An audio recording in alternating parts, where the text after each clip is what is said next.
Today I'm going to be talking about Bitzer's idea of the rhetorical situation and why it's important for professional writing. The rhetorical situation helps us understand why communication happens, who it is meant for, and what limits it. In school and in the workplace, we write for specific reasons, but not just to write. Understanding the concept can help us become clearer and more effective writers. So, what is the rhetorical situation? So, a rhetorical situation is the overall context that creates the need for communication. In simple terms, it is the situation that makes someone write or speak. It includes three main parts: a problem that needs attention, the people who can respond to that problem, and the limits or rules that shape the message. Instead of thinking about writing as just words on a page, the rhetorical situation reminds us that writing happens because something needs to be done or changed. So, rhetorical extingence is the problem or issue that causes communication to happen.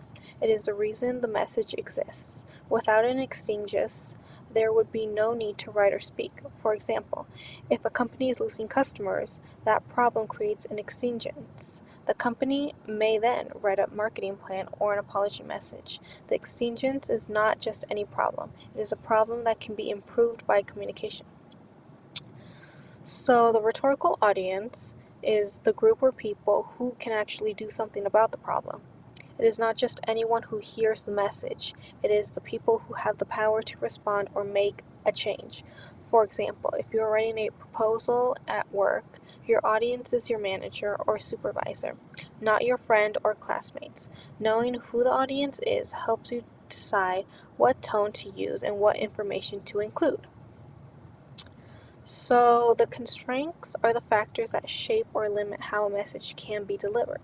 These can include rules, time limits, audience beliefs, or workplace policies. For example, a business email has constraints such as being professional, staying brief, and following company rules. These limits do not stop communication, but they guide how the message should be written so it fits the situation. So why does this matter in professional writing? Well, understanding the rhetorical situation is helpful in professional writing because it helps you make better choices as a writer. You can focus on what the audience needs of only what you want to say. It also helps you choose the right tone and format.